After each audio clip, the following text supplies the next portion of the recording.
বিসমিল্লাহির রহমানির রহিম। আসসালামু আলাইকুম এভরিওয়ান। চলে আসলাম একটা ভিডিও নিয়ে। তো আমি হচ্ছে এখানে এই যে আমার আম্মু ছোটো মাছ আর পুঁই শাক আনিয়েছিল, এগুলো হচ্ছে আমি রান্না করব। তো চচ্চড়িটা রান্না করতেছি আমি হাতে মাখিয়ে। তো পুরো ভিডিওটা দেখতে থাকুন। তো এখন হচ্ছে আমি প্রথমে রান্না করার জন্য পুঁই শাকগুলো সুন্দর করে কেটে ধুয়ে পরিষ্কার করে নিব। তো এখানে আমার পুঁই শাকগুলো কেটে নেওয়া হয়েছে, আর এর সঙ্গে আমি দিয়ে দিয়েছি একটা হচ্ছে আলু। তো এখন হচ্ছে এগুলো ভালো করে ধুয়ে পরিষ্কার করে নেব। তো ভিউয়ার যারা ভিডিওটি দেখা শুরু করেছেন তাদেরকে জানাই অসংখ্য ধন্যবাদ। আর একটা রিকোয়েস্ট করবো, সবাই একটু ভিডিওটা লাইক দিয়ে দেখবেন। তো এখানে হচ্ছে আমি পানি দিয়ে ভালো করে শাকটা ধুয়ে পরিষ্কার করে উঠিয়ে নিচ্ছি এখন কড়াইতে মাখিয়ে রান্না করার জন্য।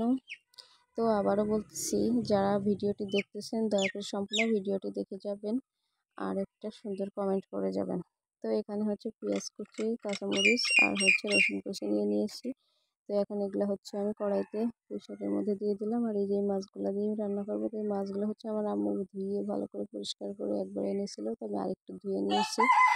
তো এই যে দেখুন মাছগুলো কত সুন্দর, একবার নদীর মাছ ছিল।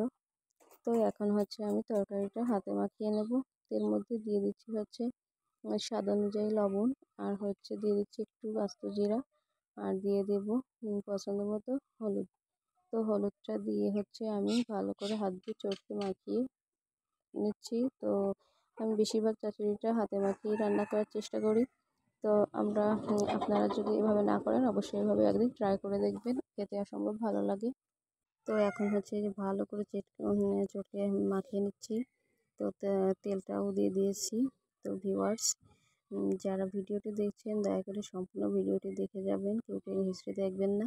আর যদি কোনো নতুন বন্ধু ভিডিওটি দেখে থাকেন, যদি আমার ভিডিও ভালো লাগে আর আমার চ্যানেলটা ভালো লাগে, তাহলে অবশ্যই চ্যানেলটা সাবস্ক্রাইব করে বেল আইকনটি বাজিয়ে যাবেন। আর নেক্সট ভিডিও দেখার জন্য অবশ্যই অপেক্ষা করবেন। তো এই যে তেলটা দিয়ে আমি হচ্ছে আরেকটু নেড়ে চেড়ে ভালো করে মিশিয়ে নিচ্ছি তেলের সঙ্গে সবজিটা। তো এখন হচ্ছে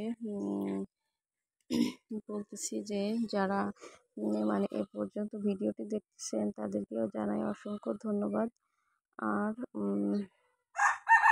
দেশ এবং দেশের বাইরে যারা দেখতেছেন তারা অবশ্যই আমার সাথে থাকবেন সব সময় আমাকে এগিয়ে নেওয়ার জন্য। তো এই যে এখন আমি প্রয়োজন মতো পানি দিয়ে দিলাম। পানিটা দিয়ে আমি হচ্ছে ভালো করে, তো এখন হচ্ছে পানিটা দিয়ে আমি চুলায় দিয়ে দিচ্ছি, আর এখন জাল করে নিচ্ছি ভালো করে। তো এই যে দেখুন বলকটা উঠে গেছে, বলকটা উঠে হয়ে গেছে। এখন ভালো করে নেড়ে চেড়ে হচ্ছে আমি তরকারিটা সুন্দর করে উলটপালট করে দিচ্ছি। আর এখন দিয়ে দিচ্ছি হচ্ছে আমি মাছগুলো। তো ছোটো মাছগুলো একটু বলকটা ওঠার পরে দিলে আমার মনে হয় ভালো হয়, এর জন্য আমি বলকটা ওঠার জন্য অপেক্ষা করছিলাম এতক্ষণ। তো বলকটা ওঠার পরেই আমি হচ্ছে এখন মাছটা দিয়ে দিয়েছি, আর মাছটা হচ্ছে তরকারির সঙ্গে ভালো করে নেড়ে চেড়ে মিশিয়ে নিচ্ছি।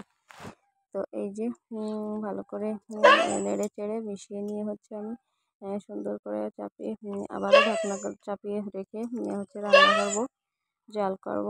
তো এই যে আমি হচ্ছে অফ ক্যামেরায় ঢাকনাটা উঠিয়ে নিয়ে আমি আবারও হচ্ছে নেড়ে চেড়ে সুন্দর করে সাজিয়ে রেখে জাল করতেছি। তো ভিউয়ার্স, যা ভিডিও দেখে অসংখ্য ধন্যবাদ। আর তরকারিটা প্রায়